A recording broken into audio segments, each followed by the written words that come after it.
quand quelqu'un a la parole, laisse-le terminer. Non, la dame est en train de parler, tu ne peux pas couper comme ça. Désolé, mon frère. Désolé. Ouais, tu fais ça tout le temps. Désolé, guerrier, quand c'est lui qui avait la parole, c'est moi qui l'interromps en fait. C'est pourquoi j'ai coupé mon micro. Ok, qui termine, c'est moi qui l'interromps en fait à chaque fois. Désolé. Ok.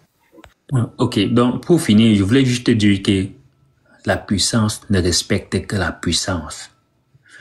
Depuis qu'ils se sont rendus compte que, effectivement, ils n'avaient le monopole de rien du tout, on les a juste laissés faire.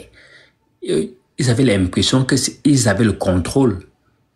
Et aujourd'hui, quand les yeux s'ouvrent et ils voient qu'effectivement, ils n'avaient aucun contrôle, ça devient que c'est nous les tribalistes. C'est nous qui n'aimons pas la nation. Pourtant, personne parmi nous n'a jamais brûlé un drapeau. Ils sont en train de voir que les choses sont en train de glisser dans leurs mains. Voilà. Ce qu'ils leur font, ce qui fait mal à ces gens-là, hein, c'est la coalition entre les Ekandouala et les Bassa, alors qu'on ne s'est jamais concerté. C'est venu naturellement parce qu'on a les mêmes mots, on souffre de la même maladie. Tu vois, non? C'est ça qu'ils n'arrivent pas à digérer ça que un Bassa. Alors, ils disent toujours, on a combattu avec Oumniobe, nous avec les Bassa, blablabla. Bla, bla. Ils ont déjà essayé de nous couiller les têtes avec les Bassa et les Douala. Ils n'arrivent pas. Et nous sommes toujours ensemble. Voilà. Continue, mon frère. Et après, on va donner aussi à Guerrier qui vient d'arriver. Non, moi j'ai terminé. Je disais juste que la puissance ne respecte que la puissance. C'est tout. Ça, c'est vrai. Derrière, quand toi la parole, mon frère, Mbangore. Bonsoir tout le monde. Donc, merci de me donner la parole et puis bonsoir à tout le panel. Déjà, notre frère a bien développé et il s'est arrêté sur la notion de rapport de force. La vie n'est qu'un champ d'expression des rapports de force. C'est un endroit où les forces se télescopent. Le seul langage est la force dans tous les domaines. Maintenant, chaque fois qu'il y a un rapport de force, chaque fois qu'il y a une confrontation, chaque fois qu'il y a un changement, chaque fois qu'il y a un projet, chaque fois qu'il y a une avancée, il faut savoir qu'il y aura un gagnant et il y aura un perdant. Parce que c'est le rapport de force. Le problème avec le subsahárien, l'Africain, pardon, sorry. Le problème avec l'Africain, c'est que il n'a vraiment jamais eu la force pour exprimer son opinion. Le rapport de force est tellement à son désavantage que chaque fois que les choses se passent, il n'a pas son mot à dire. Et ça s'est passé comme ça de manière globale. Et ça se répercute sur notre fonctionnement interne. Telle sorte que même si tu as acculé n'importe comment, tu n'as pas le droit de parler. Aujourd'hui, on nous parle de vivre ensemble. Je n'arrive pas à comprendre ce niveau de malhonnêteté. On ne peut pas parler de vivre ensemble sans règles. On ne met pas la charia avant les bœufs. Pourquoi on parle de vivre ensemble? On devrait d'abord parler des règles du vivre ensemble. Si on avait établi les règles du vivre ensemble dans cette nation qui est en train de se construire, je pense que les gens n'allaient pas se balader avec leur foyer culturel partout. Les gens n'allaient pas penser qu'ils peuvent arriver ailleurs et puis confisquer les corps de métier, qu'ils développent une économie parallèle alors que nous sommes en train de construire une nation, une économie parallèle qui absorbe les ressources des autres peuples et les confisque dans leur seule communauté. Est-ce que c'est ça le vivre ensemble? Voilà les questions que nous devons nous poser. Donc, avant qu'on vienne nous casser les oreilles avec les histoires de vivre ensemble et tout le reste, je pense qu'on devrait un peu se pencher sur les règles du vivre ensemble. Et les règles du vivre ensemble commencent par la reconnaissance de chaque individu d'abord et la reconnaissance de chaque entité, chaque communauté, autant pour moi, en tant qu'entité à part entière. Donc, comme nous sommes des individus là, c'est aussi comme ça qu'on doit compter nos communautés comme des entités de cette nation. Et nos communautés pensent, nos communautés ont la mémoire, nos communautés ont des aspirations, nos communautés veulent se protéger, nos communautés veulent se développer. Donc, en termes de stratégie à court, à long ou à moyen terme, il faut qu'on pense à interroger les communautés. Il faut qu'on s'approprie la parole, que chaque communauté puisse avoir la force et ressentir la légitimité de s'exprimer dans son espace et de dire voilà ce à quoi j'aspire. Et c'est mon droit de rêver de telles choses dans mon espace. C'est mon droit de vouloir contrôler telle chose dans mon espace. C'est mon droit de dire qu'avant aucun grain de maïs ne va plus sortir de mon espace sans que je ne sorte la loupe. Je dois tout contrôler. C'est le droit de tout un chacun. Mais pour qu'on y arrive, comme on s'est retrouvé dans l'enclos colonial, il faut qu'on parle d'abord des règles du vivre ensemble avant de parler du vivre ensemble. Donc, je m'arrête d'abord là. Merci. Afronette, tu peux rajouter quelque chose? Qu'est-ce que je veux dire? C'est au sujet de... Bonsoir, frère Guiri Kam, voilà. Bonsoir, mon grand, bonsoir, mon grand. De vivre ensemble. C'est l'entourloupe, vous voulez quoi? Qu'est-ce que vous voulez? Qu'est-ce qu'il peut dire? Ah, c'est juste un mot qu'on utilise, en fait, une expression qu'on utilise pour endormir, n'est-ce pas, des esprits. C'est tout. Comme ça, comme nous sommes déjà même un peuple accueillant, nous serons encore plus qu'accueillants. Et on va donc tout donner. Est-ce que c'est quelque chose qu'on a créé, qu'on appelle l'État, qui devrait venir nous imposer notre façon de voir la vie ou de vivre? On sait avec qui on peut partager des choses. L'histoire qu'on vient nous imposer là, ça ne va pas du tout. Ça ne donne pas. Donc, il faut tout revoir, comme on a dit. Et il faut même plutôt redoubler d'attention.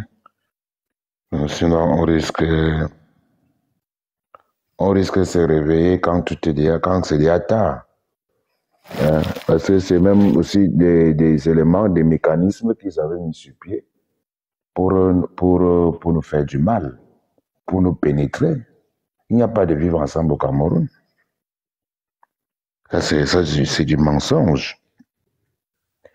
C'est une arme plutôt qui est contre nous. Cette expression que vous voyez là, de vivre ensemble. Et vous allez donc voir que quand on va vous demander de vivre ensemble et que vous refusez, on va vous traiter de ce que déjà, moi je ne veux même plus. Je ne veux même plus que les gens considèrent le tribalisme. Non, le tribalisme n'est pas mal en soi, il n'y a rien de tout cela. Si vous ne voulez pas vivre avec quelqu'un et vous dites vous êtes tribaliste, vous dites oui, j'accepte. C'est comme pour dire que quelqu'un voudrait que vous refusiez ce que vous êtes. C'est-à-dire que si vous allez dire que vous n'êtes pas tribaliste, ça veut dire qu'il vous demande de nier votre identité. En fait, c'est ça. Donc, il n'y a pas question de se culpabiliser lorsque on vous traite de tribaliste. C'est plutôt bien. Voilà, ça vient renforcer votre être. Oui, ça vous permet même d'aimer votre communauté. Parce qu'il faut d'abord aimer votre communauté avant d'aimer les communautés des autres. Oui, c'est comme ça. Vous croyez que c'est comment? C'est comme ça. Voilà. Nous allons, parce que comme ça fait, je vais essayer de vous donner des choses. Le vivre ensemble, vivre ensemble, comme pour dire vivre en paix. C'est accepter les différences, être à l'écoute, faire preuve d'estime, de respect et de reconnaissance envers autrui et vivre dans un esprit de paix et d'harmonie. Vous voyez comment, voilà donc de vivre ensemble. Mais tout ce que j'ai cité là, vous constatez ça au Cameroun? Les gens qui viennent chez nous là, ils nous respectent, ils respectent nos communautés, ils respectent nos traditions. Au contraire, ils achètent même les terrains. En fait, ils arrachent les terrains avec les tombes dedans. On a fait un live dessus. Ça veut dire qu'ils ne respectent pas nos traditions. Parce qu'ils savent qu'il y a les tombes ici, mais ils prennent ces terres-là, ils construisent au-dessus, et commencent à faire le trafic de semences humains. Les gens-là, ils nous ont fait du mal. Et ils continuent encore à nous faire du mal. Moi, je vous ai dit que l'air est grave. S'il te plaît, je voudrais répondre à quelqu'un là qui dit que quand on est de l'Ouest, on ne monte pas. Non, le problème avec les gens de l'Ouest, c'est qu'ils viennent étant malhonnêtes. Nous voulons construire. On vous a dit qu'on ne vous déteste pas, on ne vous chasse pas. C'est juste que vous venez dans le débat avec la malhonnêteté et ça nous perd le temps, ça nous retarde. Nous, on va avancer. C'est ça le problème avec vous. Oh, il y a des problèmes qui sont là avec des faits, mais vous les niez. Comment est-ce qu'on va discuter avec vous pour avancer? Comment est-ce qu'on va construire une nation? Comment est-ce qu'on va construire un vivre ensemble? Merci, grand frère. Oui, merci. Justement, c'est que ils savent que ce que nous disons est pertinent.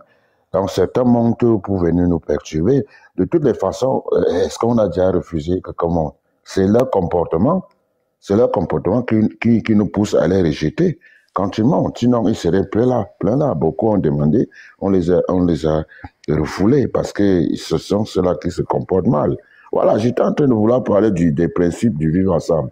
Parce qu'il ne faut pas que l'entourloupe continue. Je voudrais qu'on se réveille vraiment.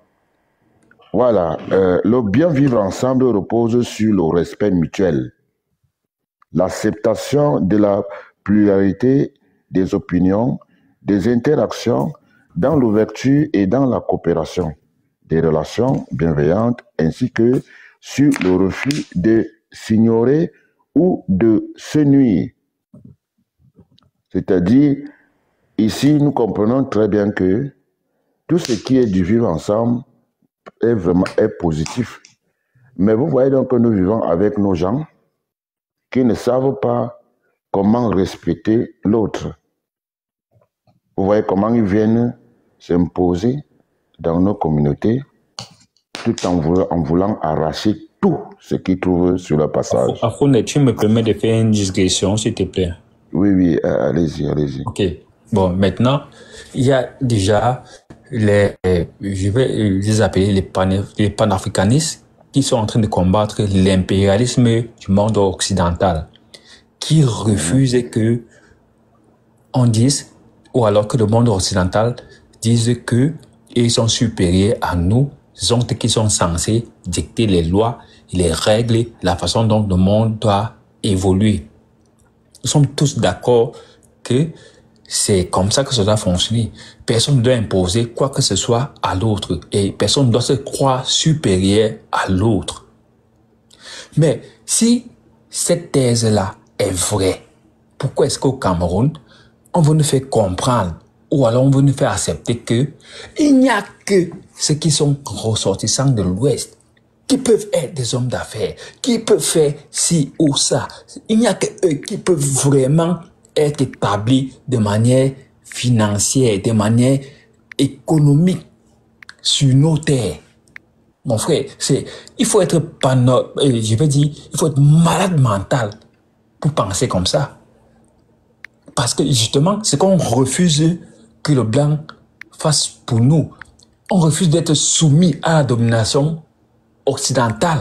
Mais les gens veulent qu'on accepte chez nous qu'il n'y a que les Bamileke qui peuvent avoir des entreprises, qui peuvent faire ceci, bien qui peuvent faire cela. Et quand on se révolte contre ça, on est taxé de tribalistes. Donc tout est établi que la chambre de commerce... Mon frère, tu reviens même sur ce fait-là qu'on nous taxe. Il faut même laisser cette histoire, le mot que vous ajoutez après là. C'est bon. C'est-à-dire, ne vous culpabilisez pas. C'est bon. Quand vous dites ça, quand ils vous disent ça, c'est pour que vous niez votre identité. Je dis bien, c'est pour que vous niez ce que vous êtes. Voilà. Ils sont malins, ils sont mesquins.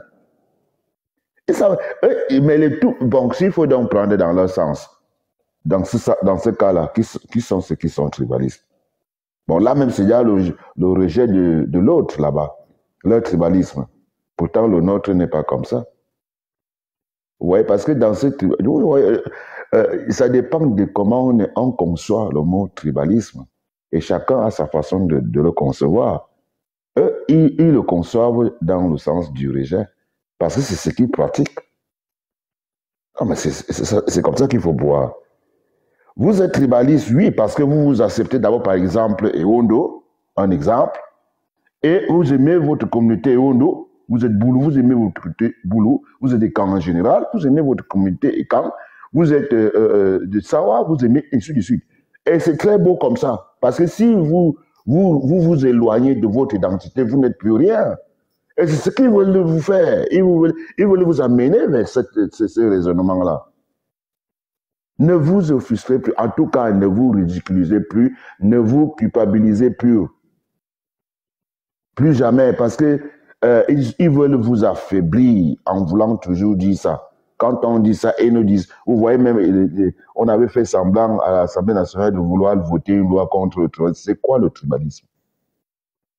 Ce sont les mêmes gens qui poussent, parce que vous allez voir même au niveau du barreau des avocats, mais ils sont nombreux. Ce sont les mêmes gens qui poussent à aller faire les choses comme ça à l'Assemblée nationale et sortir une loi. Si jamais vous êtes tribaliste comme ça, on va vous mettre en prison. Mais j'ai envie de les insulter. J'ai envie de les insulter. On a déjà vu le jeu, on a déjà tout vu. Ils ont lancé le caillou, l'oiseau a vu. Hein? J'ai dit, le rythme est bon, mes frères et sœurs. Ne vous dérangez plus jamais. Pour abonder dans ton sens, je prends un exemple qui est très simple. On cultive le cacao au sud, à l'est, au sud-ouest. Mais on va installer une usine de transformation de cacao à l'ouest. Et on va faire déjà des zones où on cultive véritablement le cacao, des sortes d'esclaves qui vont, eux, travailler pour que, quand ça va arriver à Kekem, on transforme la plus-value, revienne à ceux qui sont installés à l'ouest. Et on doit accepter ça sans rien dire, parce qu'on va nous rappeler après que non, c'est les vivre ensemble. C'est quel vivre ensemble ça. On n'est pas dedans, c'est fini. Quel vivre ensemble, ça c'est. Il faut pas, on ne doit même plus vous tromper avec cette histoire. Tombe des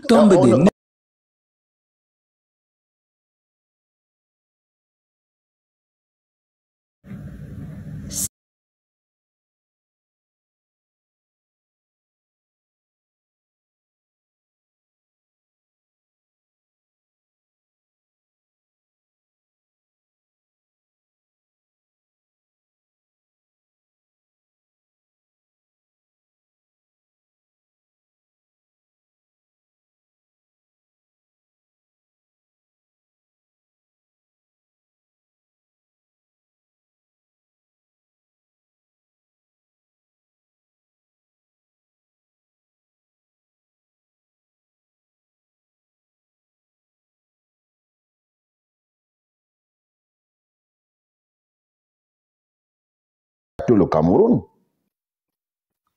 Ils sont en train de brandir le franc CFA. Ils savent très bien que l'argent qu'ils disent qu'ils ont là, ils savent très bien que ça c'est la monnaie des singes. Mais ils sont en train de brandir ça devant les Camerounais. Hein, pour faire quoi? Pour les affaiblir moralement, pour dire qu'ils sont les meilleurs. Mais est-ce qu'il y a des industries au Cameroun? Depuis plus de 63 ans qu'ils ont la chambre de commerce.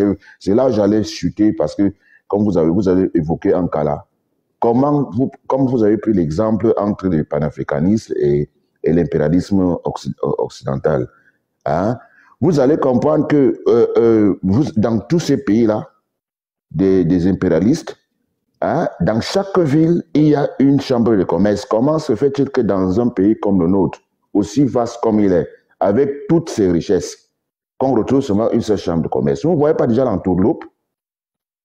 Vous-même, il y a toujours le vivre ensemble là-bas.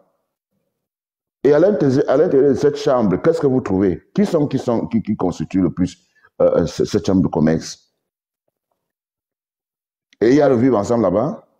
Au niveau des imports-exports, qui sont ceux qui sont là-bas? Il y a le vivre ensemble là-bas. Mais mon frère, rentrons dans ce qui est basique. Quand j'ai cité seulement ce que je viens de citer là, vous avez encore parlé de vivre ensemble, que ça a commencé comment? Afronet, ils ne partagent pas. Afronet, je pense qu'il y a le monsieur qui est monté là qui dit qu'il veut s'exprimer en fait. Oui, voilà, ils doivent même déjà se présenter. Merci madame, vraiment, c'est ce que je voulais faire. Je souhaiterais que tous ces deux pays, en fait, il y a un Monissi, quoi, et Raoul est venu en dernière position. Les deux là devaient se présenter avant de prendre la parole. C'est-à-dire, même si c'est pour venir flatter, mais présentez-vous. Omonis, je ne sais pas, le nom là, ça me dépasse. Parce que ça ne s'écrit pas. Voilà, je vais l'aider. Ouvre ton micro alors. Omoni Chungwa. Nitsugwa Omon. Ok, présentez-vous. Ok, voilà. Je voudrais vous remercier de m'avoir permis de monter parce qu'à un moment, j'avais l'impression que... Non, pas de polémique. Pas de polémique. Présentez-vous, s'il vous plaît. Oui, je m'appelle Nitsugwa Omon. Je suis originaire de Tchang. Et je vis à Yaoundé. Depuis un certain temps, j'écoute tout ce que vous dites concernant les Bamileke. Je ne vais pas revenir là-dessus, on connaît tous. Et je vais plutôt aller un peu en arrière pour parler de quelque chose qui s'est passé à Douala, parce qu'à partir de ça, je voudrais vous donner mon point de vue sur votre combat. Parmi les Bamileke, il y a... Bon, on a souvent l'habitude de dire que les Bamileke, bon, l'argent, ils veulent acheter tout avec l'argent. Bon, si vous essayez de voir, d'aller un peu à l'ouest et voir comment les Bamileke vivent, vous allez vous rendre compte que, comme dans toute société, il y a des gens qui ont de l'argent, il y a des autres qui sont extrêmement pauvres, plus pauvres que vous ne pouvez l'imaginer. Et dernièrement à Douala, il y a certaines personnes qui sont venues entrer en complicité avec, bon, peut-être des autorités du pays et peut-être certains chefs locaux pour s'accaparer de certaines terres avec des maisons déjà construites là, en disant que utilité publique, que c'est l'hôtel quoi qu'on voulait faire là, juste qu'on est venu détruire la maison. Celui-ci n'a rien compris. Il faut pointer les noms. Il n'a rien compris en fait.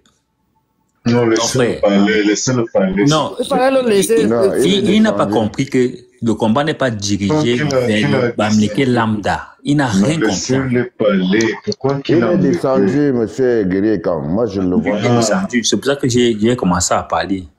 Il ne comprend pas que on ne s'adresse pas au Bamileke lambda, comme le Camerounais lambda. C'est qu'il ne comprend pas. On n'a même pas besoin de se justifier. La question ici n'est pas la justification. Le grand frère Afronet a parlé du stratagème de culpabilisation. Comment on dit qu'on ne sait pas vivre ensemble? C'est qu'on veut nous culpabiliser, que nous sommes des animaux. Je ne sais pas si je peux continuer. Pardon, laissez-le un peu finir pour comprendre là où il veut aller.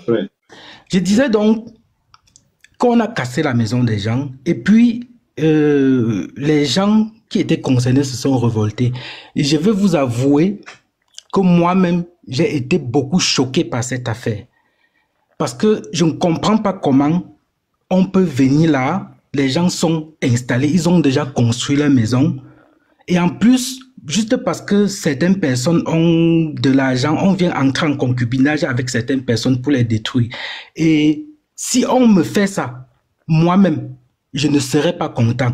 Et je pense que là, ce sont des combats nobles que vous menez.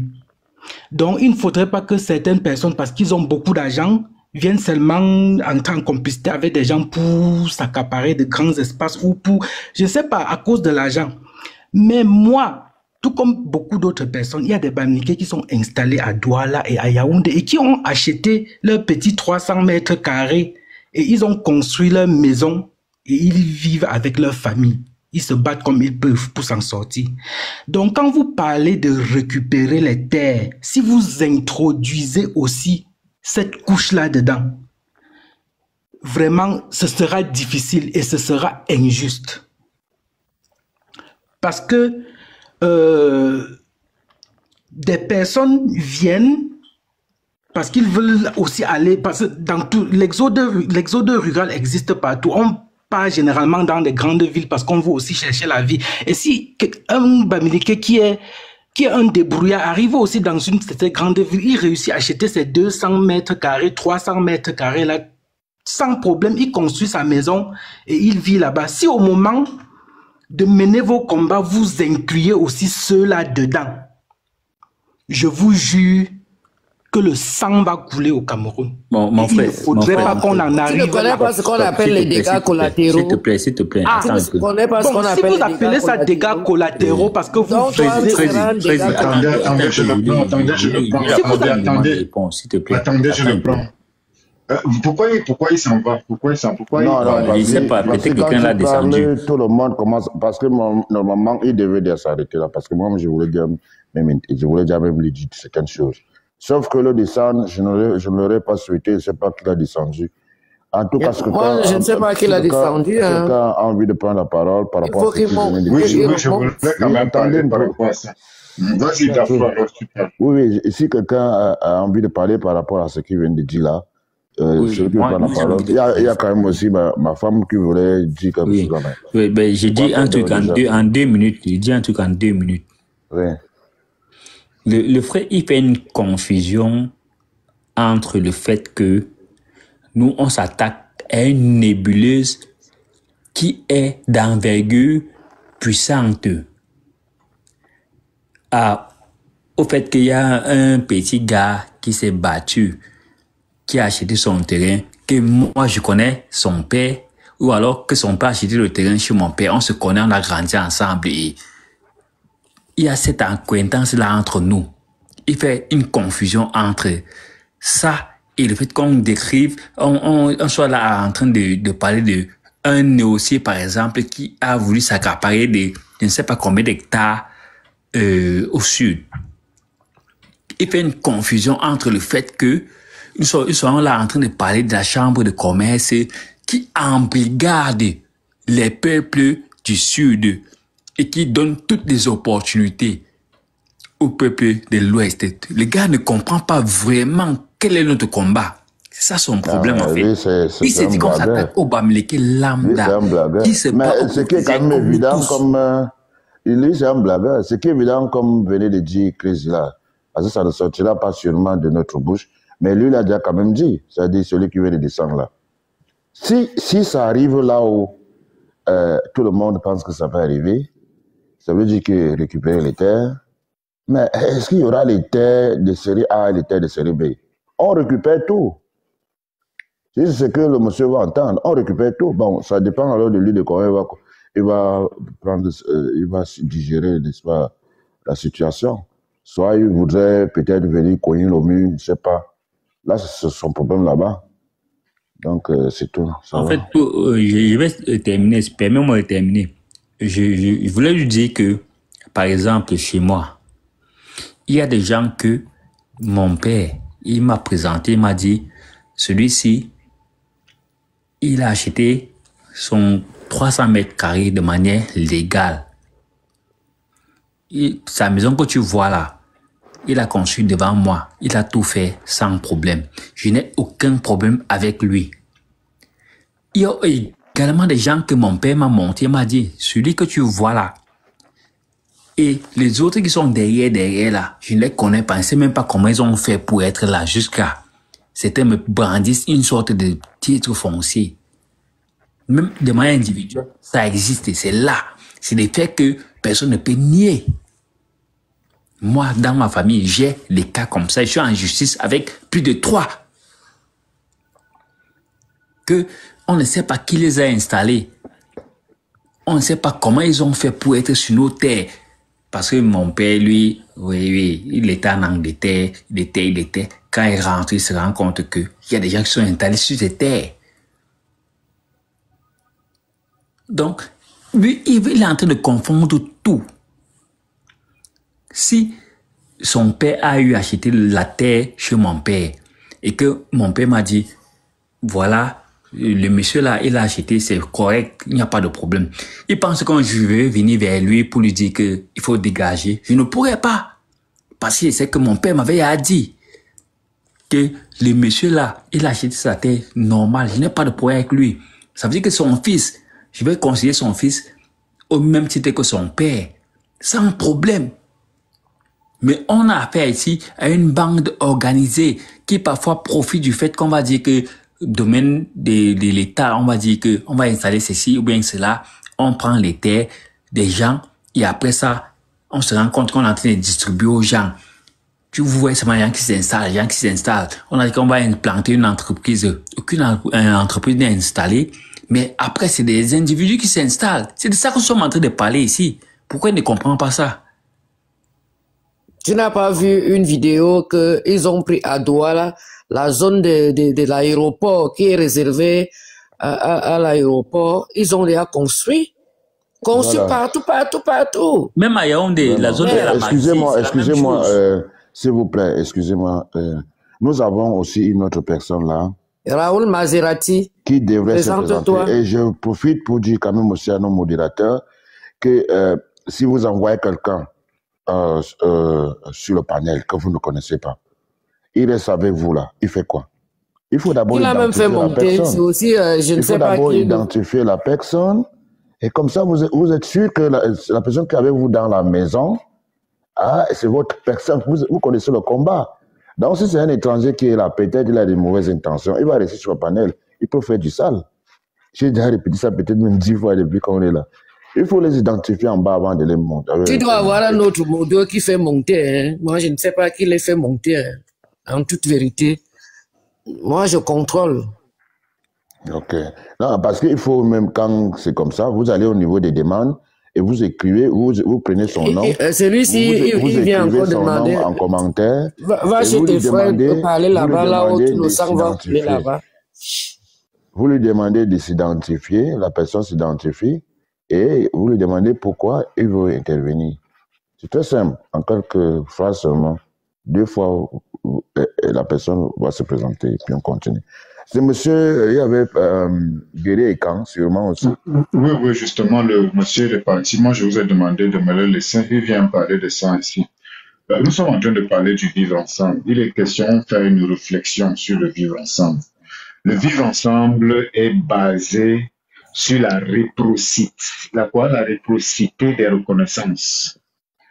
Et si la reconnaissance va dans le sens de la philosophie d'Hegel. Hegel qui parle du besoin de reconnaissance de chaque être humain. C'est-à-dire on n'a pas besoin d'être reconnu pour nos exploits ou pour notre beauté ou pour notre force ou pour notre intelligence. Chaque être humain a besoin d'être reconnu en tant qu'être humain, en tant qu'entité sacrée de la vie. C'est ça le besoin de reconnaissance de tout un chacun. Et ce besoin-là monte jusqu'à nos communautés. Nos communautés ont besoin d'être reconnues dans leur espace en tant qu'entité autonome et souveraine. Partiellement souveraine quand on parle déjà d'un État, quand on est inclus dans une nation plus grande. On va parler de souveraineté partielle. Donc, je vais revenir chez le frère pour dire, oui, il a montré, il est venu parler d'Ikolo. C'est très bien. Et nous apprécions, il a dit que s'il était à la place de ces gens, ça veut dire qu'il a su faire la réciprocité. Donc il a eu quand même de l'empathie pour ces sinistrés, ces gens qu'on a dégagés là et tout le reste. C'est une très bonne chose. Sauf que il s'est arrêté là avec sa réciprocité. Il n'est pas arrivé au niveau des gens qui ont acheté leur terrain. C'est vrai qu'il y a des gens qui ont acheté leur terrain. c'est vrai que pour l'instant, ces gens-là ne nous intéressent pas. Si quelqu'un estime encore, parce que nous sommes des Ekans, nous sommes des Bantous, on estime encore que nous devons respecter l'étranger. Sauf que si l'étranger ne nous respecte pas, nous pouvons aussi décider de ne plus le respecter. Maintenant, tu parles des gens qui ont acheté le terrain, oui, c'est bien. Tu dis que le sang va couler. Mais je veux te rappeler que le sang a commencé à couler depuis et il a commencé à couler à l'ouest.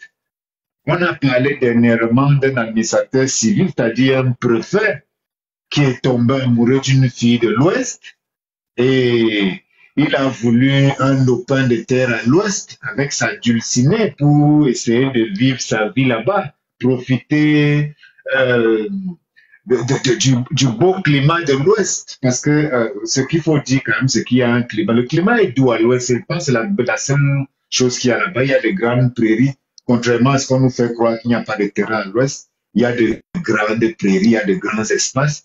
Et puis, il fait frais une certaine fraîcheur là, que nous sommes en train de perdre à Yaoundé avec la déforestation. Oui, à l'Ouest, on peut y aller pour le climat. Il a voulu rester là. Il a fait acheter un lopin de terre avec sa dulcinée. Sauf que les gens de la communauté sont venus voir sa dulcinée, puisque sa dulcinée était bamileke. Ils ont demandé comment est-ce que tu as pu faire ça? Comment est-ce que tu achètes le terrain pour un étranger? Donc, on va vous remettre l'argent, vous partez, vous devez aller, comme c'est un quoi, vous devez aller là-bas, c'est un sawa, vous devez aller à Douala. Vous ne pouvez pas vous établir ici. Ils ont dit, nous sommes au Cameroun, tous les Camerounais sont chez eux partout. Ils ont dit, ah bon, hein? Mais ils sont morts. On les a tués. C'est là où le sang a commencé à couler. Donc, si vous avez ce droit-là, de dire que les gens n'ont pas de droit d'acheter le terrain chez vous, pourquoi est-ce que vous pensez que les autres ne vont pas s'arroger de ce droit? Qu'est-ce qui vous fait croire que nous, un jour, si on va décider que non, on ne vous vend plus nos terres, et même celles qu'on a vendues, on révoque tout cela, et tout ça, tous ces contrats deviennent caducs, toutes ces ventes-là deviennent caduques. Ça va arriver par le seul principe de la réciprocité. Et quand je parle de réciprocité, j'appelle à votre comportement dans votre communauté. Comment est-ce que vous traitez les étrangers chez vous?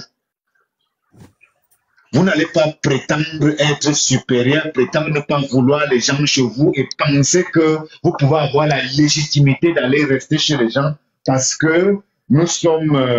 il y a des règles fallacieuses de vivre ensemble et puis peut-être parce que vous allez abuser de la bienveillance des autres peuples et penser que vous avez la légitimité de faire ce que vous voulez. Non. Non. Aujourd'hui, oui, vous avez acheté des terrains, mais faites attention. Demain, on peut décider que ça ne compte plus, puisque vous le faites déjà chez vous. Je m'arrête là, merci. Voilà, c'est bon. Baby Kelly, you say you wanted to say something. Tu voulais dire quelque chose? Elle doit dire mon frère. Bon, Sandra, voilà, il y a quelqu'un qui vient de monter là. Il a dit des choses. Peut-être au départ, on pouvait croire qu'il était vraiment éduqué, mais à la fin, il a montré comme d'habitude. Il a montré sa face. Parce que c'est plus fort que lui. Vraiment, moi, j'étais dépassé. Ah, ils sont comme ça, ils sont formatés dans les programmes. Bro Afronet, I wanted to say something. Sandra, ton micro. To talk. Oui, mais c'est toujours... Ce n'est pas toujours mon frère là qui parle anglais maintenant. Là. Okay, I'm the one talking now. I'm the one talking. Because Cameroon is bilingual. So I wanted to say that... Non, mais ça vaut pas la peine de parler. We us, people from the center region, we can't speak English. That's false. In fact, Cameroon is bilingual. I did English school, for example, so I can speak both English and French. But everybody can speak both English and French. So, but the problem is that easy the moment. I think it's not the moment. Je pense que Texas veut monter. Texas voulait parler là. In French, Elle est descendue encore. Non, mais Texas, comment tu descends? Je veux dire, Texas, monte. Sandra. Ok, Sandra va parler. Oui, c'est Sandra. Sandra, il faut démuter le micro. Elle dort déjà? Sandra? Pourtant, elle vient de m'adresser la parole en bas là. Ah, peut-être qu'elle n'est pas à côté du téléphone. Voilà, vas-y, on décide Paradise. Hein? Ok, bon, en fait, c'était juste pour dire aux gens que nous ne sommes pas aussi idiots que ce qu'ils veulent nous faire croire, en fait. Il n'y a pas de race supérieure.